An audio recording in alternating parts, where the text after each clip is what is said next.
السلام علیکم دوستو، واقعہ.com میں خوش آمدید۔ حضرت امام ابو حنفیہ رحمۃ اللہ علیہ کے پڑوس میں ایک آوارہ مزاج شخص رہتا تھا۔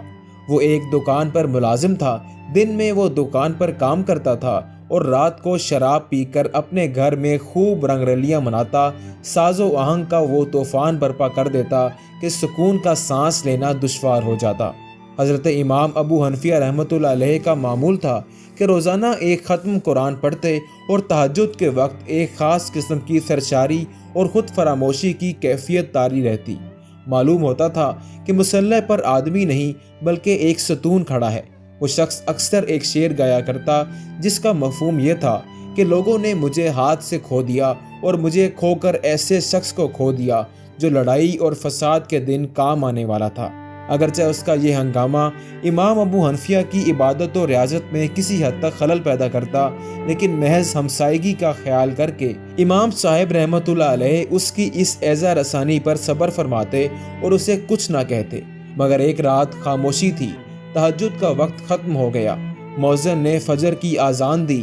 امام ابو حنفیہ رحمۃ اللہ علیہ نماز کے لیے مسجد تشریف لے گئے۔ نماز سے فارغ ہونے کے بعد آپ اس کے مکان پر گئے اور دروازہ کھٹکھٹایا۔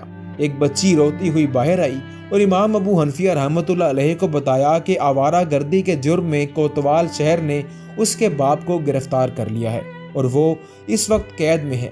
امام ابو حنفیہ رحمۃ اللہ علیہ اپنے گھر بھی لوٹ کر نہیں گئے، اسی وقت اپنا خچر منگوایا، سوار ہوئے اور ہمسائے کی ہمدردی کے لیے کوتوالی میں پہنچ کر اطلاع کروائی کہ امام ابو حنفیہ رحمۃ اللہ علیہ کوتوال سے ملاقات کرنا چاہتے ہیں۔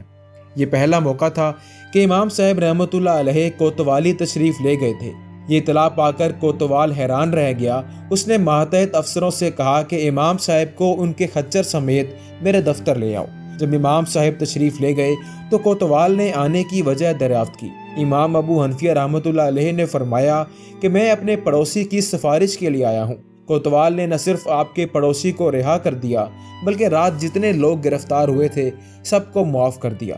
جب اپنے پڑوسی کو رہا کروا کر امام صاحب اپنے ساتھ لا رہے تھے تو آپ نے اس سے فرمایا کہ تو اکثر کہا کرتا تھا کہ لوگوں نے مجھے کھو دیا ہے، دیکھ میں نے تجھے ضائع نہیں کیا۔ یہ سن کر اس کی آنکھوں میں آنسو آ گئے اور وہ امام ابو حنفیہ رحمۃ اللہ علیہ کے قدموں میں گر کر کہنے لگا، اللہ آپ کو جزائے خیر دے، آپ نے نہ صرف یہ کہ مجھے ضائع نہیں کیا بلکہ مجھ گناہ گار کو آج وہ راہ دکھائی ہے جو زندگی کی حقیقی راہ ہے، یعنی توبہ اور تقوی کی راہ۔ اس کے بعد وہ تقوی اور نیکی کی طرف مائل ہو گیا۔ امید کرتے ہیں کہ آپ کو آج کا یہ خوبصورت واقعہ ضرور پسند آیا ہوگا۔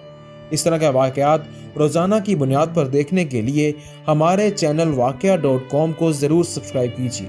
آپ سے ملاقات ہوگی انشاءاللہ ایک نئی ویڈیو میں۔